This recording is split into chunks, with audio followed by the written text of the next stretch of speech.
পরদিন সকালে বিদায় নেবার আগে একটু দ্বিধার সঙ্গে গোবিন্দ বলল, সিদ্ধার্থ, যাবার আগে তোমার কাছে আরেকটি প্রশ্ন করতে চাই।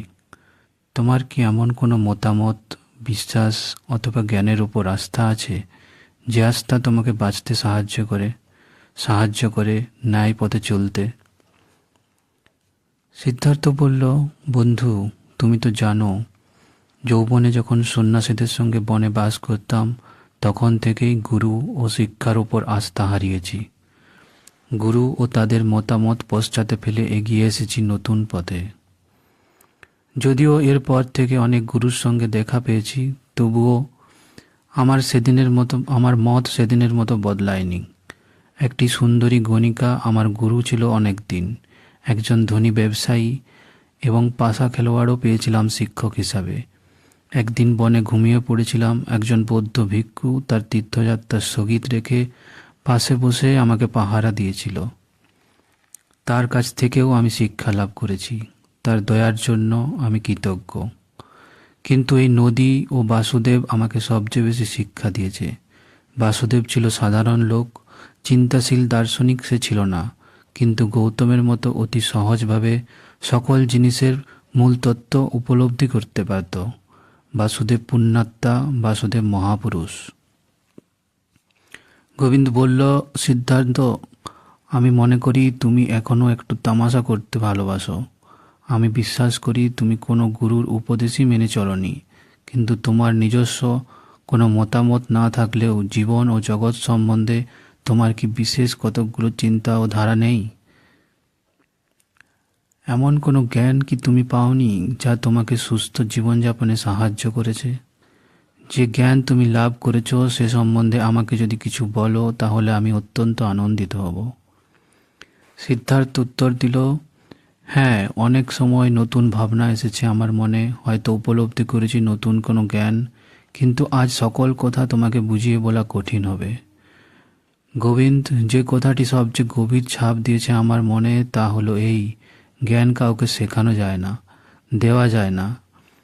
জ্ঞানী ব্যক্তি যখন জ্ঞান বিতরণের চেষ্টা করেন, তখন সে চেষ্টা আমার কাছে নির্বুদ্ধিতা বলে মনে হয়। তুমি কি পরিহাস করছো? গোবিন্দ জিজ্ঞাসা করল। না, পরিহাস নয়। সারা জীবন খুঁজে যা আবিষ্কার করেছি তোমাকে তা বলছি।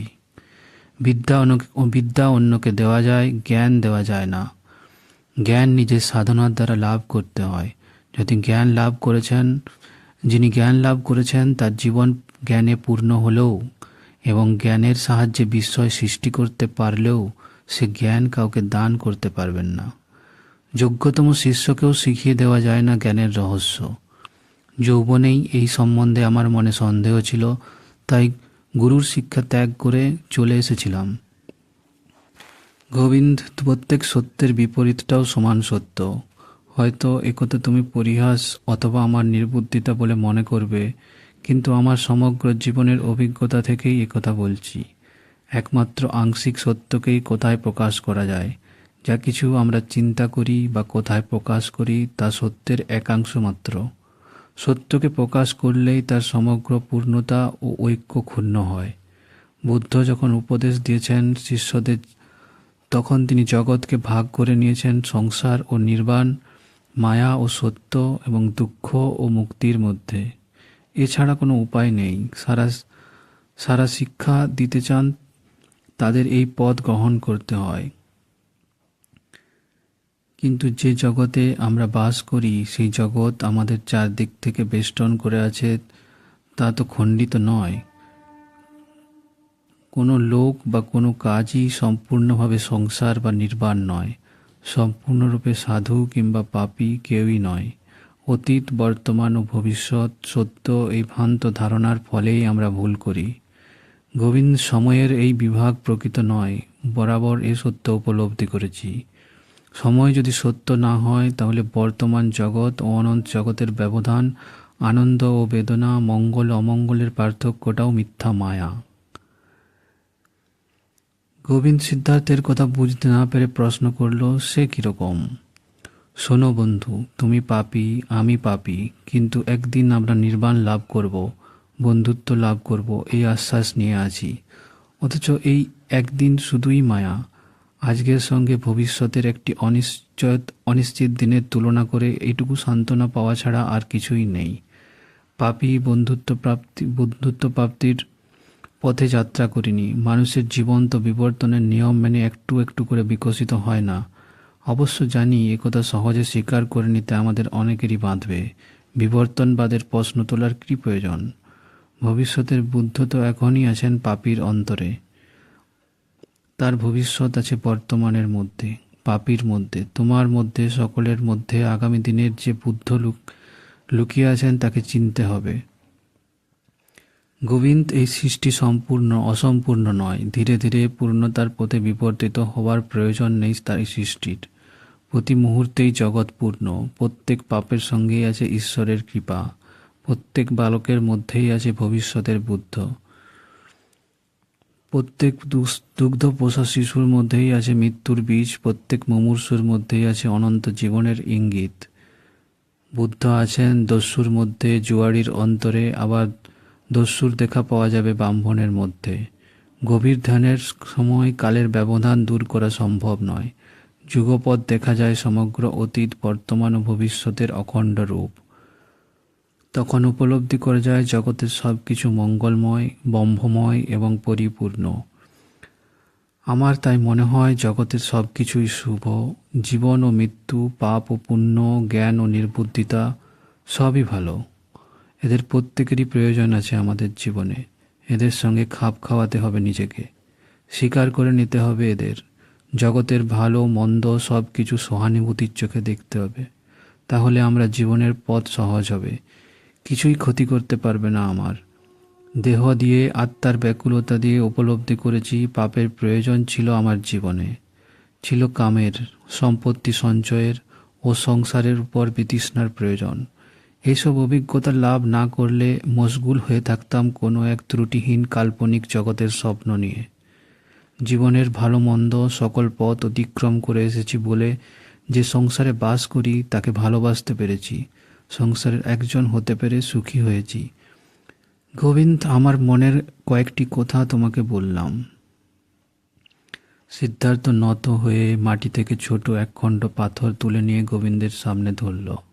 সিদ্ধার্থ বলল, এই যে পাথর দেখছো, এটাই হয়তো একদিন মাটি হবে, মাটি থেকে গাছ হবে, বা প্রাণী বা মানুষ।